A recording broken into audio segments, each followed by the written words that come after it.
Hello students, my name is Dr. Tahir Nizami. I am Associate Professor at Smriti College of Pharmaceutical Education, Indore.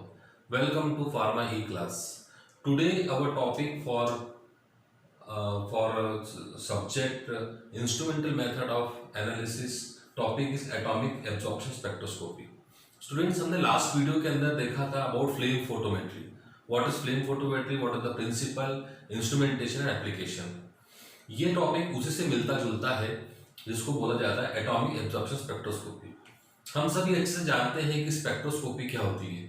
Spectroscopy वह analytical technique होती है जिसमें से किसी भी analyte का कॉन्सेंट्रेशन निकाला जा सकता है with the help of light. मतलब लाइट एनर्जी की हेल्प से अगर हम किसी भी अननोन सैंपल का कॉन्सेंट्रेशन निकालते हैं तो उसको स्पेक्ट्रोस्कोपी टेक्निक कहा जाता है. फ्लेम फोटोमेट्री के अंदर हमने कुछ एलिमेंट्स जैसे सोडियम, पोटेशियम, कैल्शियम, लिथियम का एनालिसिस करा था with the help of light. Atomic absorption spectroscopy भी उसी प्रकार की एक मेथड होती है. पहले हम देखते हैं इसका introduction. What is the important uses and what is the where the atomic absorption spectroscopy is used. Students, atomic absorption spectroscopy is an advanced technique which is used in determining the concentration of metallic elements in food industries. Now, here is the limitation of atomic absorption spectroscopy. Atomic absorption spectroscopy एक ऐसी technique होती है जिसमें elements का concentration analyse किया जा सकता है, जैसे कि sodium, calcium, magnesium, uranium etcetera. तो अगर फूड इंडस्ट्री के अंदर इसकी बहुत इंपॉर्टेंट एप्लीकेबिलिटी, हम फूड इंडस्ट्री के अंदर इन सब मेटालिक कंपोनेंट्स के एलिमेंट्स का कॉन्सेंट्रेशन निकाल सकते हैं. Atomic absorption spectroscopy is also used in detection of magnesium, calcium, sodium, potassium in serum, that is blood. For various serum tests, अगर आपने देखा होगा सीरम सोडियम कॉन्सेंट्रेशन निकालना होता है, कैल्शियम एनालिसिस करना होता है, तो वो एटॉमिक एब्जॉर्प्शन स्पेक्ट्रोस्कोपी से किया जाता है. इसके अलावा detection of lead in petrol एक बहुत इंपॉर्टेंट प्रॉपर्टी होती है जो कि लेड के अंदर पेट्रोल के अंदर लेड के कॉन्सेंट्रेशन निकाल सकते हैं, वो भी हम एटॉमिक एब्जॉर्प्शन स्पेक्ट्रोस्कोपी से कर सकते हैं. So this is the introduction about atomic absorption spectroscopy के ये टेक्निक बेसिकली कहाँ यूज होती है. Now in extension to this let us understand what are the various principle involved या what is the mechanism of atomic absorption spectroscopy. इसका mechanism पे आते हैं, फिर हम प्रिंसिपल पे आते हैं. ना इसके मैकेनिज्म समझने से पहले बच्चों को एक बहुत सिंपल सी प्रोसेस समझना पड़ती है कि कुछ एनर्जी लेके अगर कुछ एलिमेंट के एटम्स ग्राउंड स्टेट में होते हैं और अगर वो एनर्जी गेन करके एक्साइटेड स्टेट में चले जाते हैं तो इस पूरे प्रोसेस को एक्साइटेशन कहा जाता है. मैं फिर रिपीट कर देता हूँ. अगर कोई एलिमेंट एटम्स और एनर्जी एब्जॉर्ब करके वो ग्राउंड स्टेट से एक्साइटेड स्टेट में चले जाते हैं तो इस प्रोसेस को एक्साइटेशन कहा जाता है. इसका ऑपोजिट प्रोसेस होता है कि अगर एक्साइटेड स्टेट के एटम्स वही एनर्जी री एमिट करके वापस ग्राउंड स्टेट में आ जाते हैं तो वो एनर्जी जो एमिट करते हैं वो एनर्जी होती in the form of light.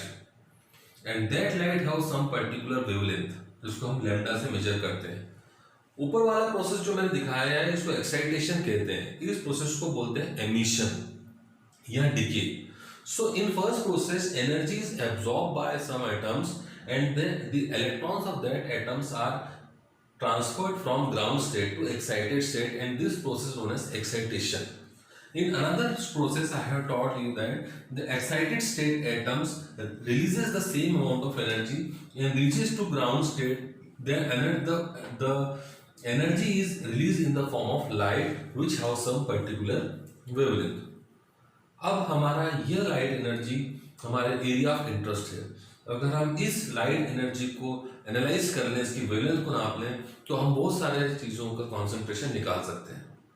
Now let us come to mechanism of atomic absorption spectroscopy. बच्चों एटॉमिक एब्जॉर्प्शन स्पेक्ट्रोस्कोपी का मैकेनिज्म बहुत सिंपल है. इसके अंदर हम सबसे पहले एक सैंपल लेते हैं, उस सैंपल को हम एटोमाइज करते हैं. एटोमाइज का मतलब क्या होता है?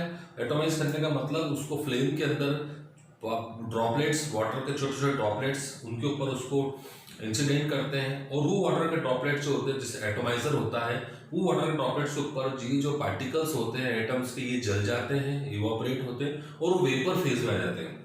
सो सैंपल जो लिक्विड फेज में होता है वो एटोमाइजर से और हीट करने पे वो वेपराइज फेज में आ जाता है। वेपराइज फेज के अंदर मैंने आपको बताया था वो दो स्टेट में हो सकता है, एक्साइटेड स्टेट या ग्राउंड स्टेट। तो वेपराइज स्टेट में आने के बाद यहाँ तो वो ग्राउंड स्टेट में होता है, यहाँ तो वो एक्साइटेड स्टेट में होता है ना। जब वो ग्राउंड स्टेट में होता है तो वह लाइट की एनर्जी को एब्जॉर्ब करने की क्षमता रखता है। It have tendency to absorb light, and the amount of light that is absorbed is directly proportional to concentration of that element।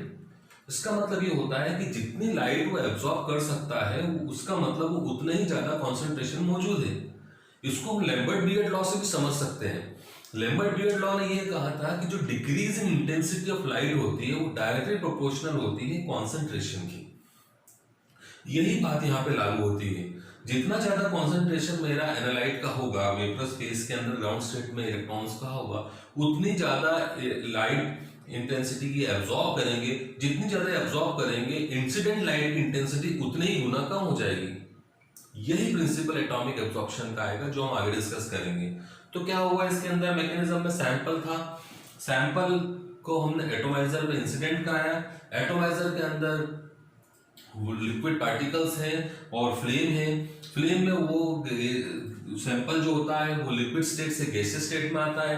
Vaporise state में आने के बाद वो ग्राउंड स्टेट में होता है। ग्राउंड स्टेट में वो एनर्जी, लाइट एनर्जी को अब्सॉर्ब करता है और एक्साइटेड स्टेट में आता है। एक्साइटेड स्टेट में आने के बाद तो यहाँ पर ये समझाया गया है कि वेपराइज स्टेट के अंदर, वो वेपराइज फेज के अंदर दो स्टेट में रहता है, ग्राउंड स्टेट या एक्साइटेड स्टेट। ग्राउंड स्टेट में वो एब्सॉर्प्शन करता है, एक्साइटेड स्टेट में वो एमिशन करता है। जितनी एनर्जी लाइट की उसने एब्जॉर्ब करी है उतनी लाइट की एनर्जी वो री एमिट करता है, और री एमिट करता है और उसको एमिशन स्पेक्ट्रोस्कोपी बोलते हैं। बच्चों यहाँ पे दोनों तरह की स्पेक्ट्रोस्कोपी आपको बहुत अच्छी तरह समझ में आ रही है, that is atomic absorption spectroscopy and atomic emission spectroscopy. And what happens in atomic absorption spectroscopy? In atomic absorption spectroscopy, the electrons absorb light and go into excited state, and there is a phenomenon of absorption. And what happens in excitation emission spectroscopy? The electrons of excited state emit the absorbed light and go into ground state. Now in this topic area of interest is this atomic absorption spectroscopy। हम उनके बारे में study करेंगे जो electrons ground state से excited state में जाते हैं by absorbing the light, by absorbing the light. Now let us come to the principle of atomic absorption spectroscopy। What is the principle of atomic absorption spectroscopy? बच्चों इतना समझने के बाद आपको एक रफ आइडिया मिल गया होगा कि what is basic principle behind atomic absorption spectroscopy. Now atomic absorption spectroscopy principle states that when a beam of electromagnetic radiation, see light is an electromagnetic radiation, so when a beam of electromagnetic radiation of particular wavelength is passed through vaporized atom, the atom will absorb the radiation and there is decrease in intensity will be directly proportional to the concentration of atom present in the ground state। जैसा कि मैंने आपको समझाया, मेरा sample vaporise state के अंदर है, ये वेपराइज स्टेट के अंदर सैंपल ग्राउंड स्टेट में जो है वो एनर्जी को एब्जॉर्ब करेगा, लाइट एनर्जी को, और वो लाइट एनर्जी को एब्जॉर्ब करके एक्साइटेड स्टेट में जाएगा। जितना ज्यादा कॉन्सेंट्रेशन सैंपल का होगा उतने ज्यादा सैंपल ग्राउंड स्टेट से एक्साइटेड स्टेट में जाएंगे और उतनी ही ज्यादा इंटेंसिटी के अंदर रिडक्शन होगा, that decrease in intensity. Lambert Beer's law मैंने आपको एग्जांपल बताया था। So the basic principle of atomic absorption spectroscopy is that कि whenever a beam of light और a beam of electromagnetic radiation is pass through a sample which is present in vaporized phase, that sample absorb the light and there will be some decrease in intensity of incident light. The rate of decrease in intensity of light is directly proportional to the concentration of atoms present in the ground state.